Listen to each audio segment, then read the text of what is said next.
আজকের বিকৃতি শুরু হয়েছে আমাদের যে ভিত্তি গোড়ার মধ্যে ইতিহাসকে বিকৃতি। আরেকটা বলি, আপনারা তা কেউ কেউ এটা নতুন বাংলাদেশ বলছেন এবং তরুণেরা যদি বলেন এর দ্বিতীয় স্বাধীনতা, আমরা তাদেরকে আপত্তি করতে পারি না, কারণ স্বাধীনতা আমাদের হাত থেকে চুরি হয়ে গিয়েছিল।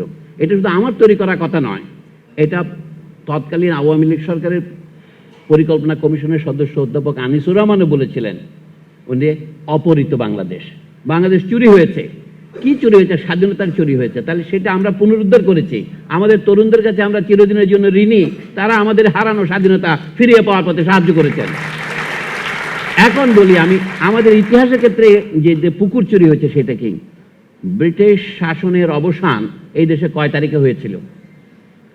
আমরা সেটা কোনদিন সেলিব্রেট করি না। 15ই আগস্ট, 14ই আগস্ট, 2 তারিখেই 1947 সনে হয়েছিল। একটা ভারতের স্বাধীনতা দিবস, ভারতীয়রা আবার ব্রাহ্মণ, ওরা কুষ্টি না দিকে স্বাধীনতা দিবস ঠিক করে না, তাই 15ই আগস্ট করেছে, আর পাকিস্তান করেছে 14ই আগস্ট। বাংলাদেশে এখন 14 আগস্ট আমরা নীরবতা পালন করি। আমরা কি প্রথম সেদিন স্বাধীন হই নাই? ব্রিটিশ শাসনের অবসানে দেশের কিন্তু স্বাধীনতা আমরা প্রতারিত হয়েছিলাম বলে 71-এ সেই স্বাধীনতা আবার উদ্ধার করেছি। তাহলে ওইটাই যে দ্বিতীয় স্বাধীনতা।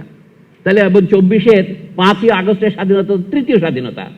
মানে স্বাধীনতার মধ্যে পর্যায় আছে, আমাদের জিনিসটা বুঝতে হবে। আমাদের ফ্যাসিবাদী আমলে যেটা করা হয়েছিল, যেন বাংলাদেশের ইতিহাস শুরু হয়েছে 1952 সন থেকে। 1952 সনের প্রতি পরম শ্রদ্ধা প্রকাশ করে আমি বলছি, আমাদের ইতিহাস ব্রিটিশ বিরুদ্ধে স্বাধীনতা সংগ্রামে আমাদের মুক্তির মন্দির ও সোপানতলে আমরা কি শতপ্রাণ বলি দেই নাই? তার কোনো উল্লেখ নাই। যেন এই ঘটনা ঘটে নাই। এই দেশে 1857 সনে সিপাহীদেরকে আনটা করে ফাঁসি দিয়ে মারা হয়নি, সেটা কোনো সেলিব্রেশন রাষ্ট্র আছে? 1957 সনে, আমার যে বছর জন্ম তার আগের বছর, এইখানে সমস্ত পত্রিকা, ইত্তেফাক বলেন, পাকিস্তান অবজারভার বলেন, সবাই বিশেষ সংখ্যা বের করেছিল 1857 সনের ভারতীয় প্রথম স্বাধীনতা সংগ্রামের সেলিব্রেশন হিসেবে, যেটাকে পাকিস্তান করেছিল গ্রেট রিবেলিয়ন বলে, ইন্ডিয়া করেছে 1857 বলে। কিন্তু 2007 সনে আমরা গুটি কয় শিক্ষক এবং ছাত্র মিলে টিএসসিতে 150 বছর পালন করেছি। রাষ্ট্রীয়ভাবে কোনো পত্রিকা বিশেষ সংখ্যা বের করেনি। একেই বলে আসল ফেসিবাদ। ইতিহাসকে ভুলিয়ে দিচ্ছে মানুষকে, যেন মনে হচ্ছে 1952 সন থেকে শুরু হয়েছে।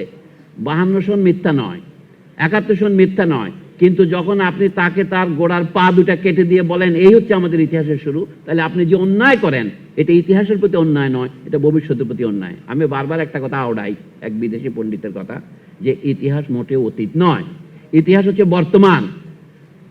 তবে বর্তমানে দাঁড়িয়ে অতীতের যেটুকু আপনি স্মরণ করেন সেটাই ইতিহাস। তাহলে আপনি কোনটা স্মরণ করবেন, কোনটা স্মরণ করবেন না, এটা আপনি ঠিক করেন।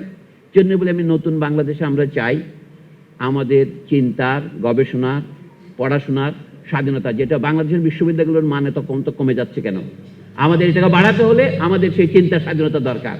আচ্ছা, বিশ্ববিদ্যালয়ের শিক্ষকরা যদি এইভাবে সাংবাদিকদের চেয়ে আরো অধমভাবে পূর্বাচলের প্লটের জন্য আপনার দালালি করে, তো সেই দেশে তো কোনো ভবিষ্যৎ থাকতে পারে না।